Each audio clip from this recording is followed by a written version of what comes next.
ابو سفیان شام سے ایک قافلہ جس میں 50,000 سونے کے سکے اور ہر قسم کا مال موجود تھا لے کر مکہ جا رہا تھا، لیکن درمیان میں ایک بہت بڑا مسئلہ تھا۔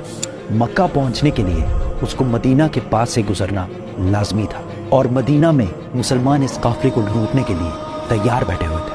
تو ابو سفیان نے سوچا کہ کیوں نہ ایک منٹ، مسلمان قافلہ لوٹ رہے تھے، مسلمان کیسے قافلہ لوٹ سکتے ہیں، اور وہ بھی رمضان کے مہینے میں؟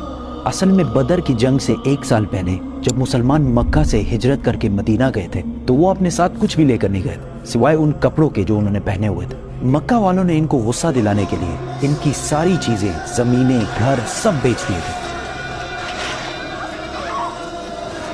اور یہ وہ قافلہ تھا جس میں بہت سارا سامان وہ تھا جو مکہ کے مسلمانوں سے لوٹا گیا تھا۔ تو مسلمان لوٹ نہیں رہے تھے بلکہ اپنے سے لوٹے ہوئے سامان کا بدلہ لے رہے تھے۔ تو ابو سفیان اس قافلے کا ہیڈ اس ٹینشن میں تھا کہ اگر وہ اس راستے سے گیا تو مسلمان تو اس کو چھوڑیں گے نہیں، تو اس نے اپنا راستہ بدلا اور مکہ ایک خط بھجوایا کہ مکہ والے فل سپیڈ اس قافلے کی مدد کے لیے پہنچے۔ تو وہ بندہ جیسے ہی مکہ پہنچا اس نے کعبہ کے پاس جا کر اپنے اونٹ کے کان اور ناک کاٹ دیے اور اپنے کپڑے پھاڑ کر زور زور سے مدد کے لیے چیخنے لگا۔ یہ اس زمانے میں ان کا ایمرجنسی دکھانے کا ایک رواج تھا۔ مسلمان فوج آلریڈی قافلے کو روکنے کے لیے نکل چکی تھی۔ ابو جہل نے اس قاصد سے پوچھا کتنے آدمی تھے؟ اس قاصد نے کہا آلموسٹ کوئی 313 لوگ ہوں گے۔ ابو جہل نے کہا ہم 1000 لوگ لے کے جائیں گے۔ پھر اس نے پوچھا کتنے گھوڑے ہیں؟ تو اس بندے نے کہا آلموسٹ کوئی 2 گھوڑے ہوں گے۔ ابو جہل نے کہا ہم 100 گھوڑے لے کے جائیں گے۔ پھر اس نے پوچھا مسلمانوں کی فوج میں اونٹ کتنے ہیں؟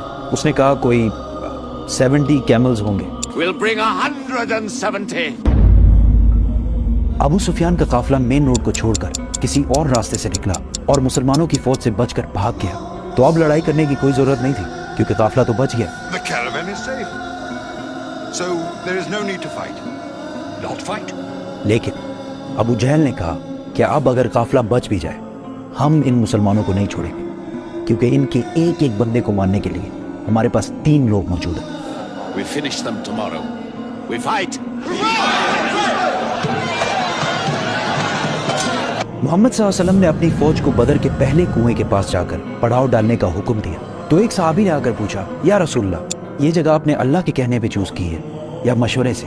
تو آپ صلی اللہ علیہ وسلم نے کہا کہ یہ تو ہم نے مشورے سے چوز کی ہے۔ تو اس نے کہا کہ اگر ہم آگے جا کر پڑاؤ ڈالیں تو وہاں پانی بھی زیادہ ہے اور ہم دشمنوں کو ان کنووں پر قبضہ کرنے سے بھی روک سکیں گے۔ آپ صلی اللہ علیہ وسلم کو اس کا مشورہ بہت پسند آیا اور پوری فوج آدھی رات کو اس جگہ سے اس جگہ پر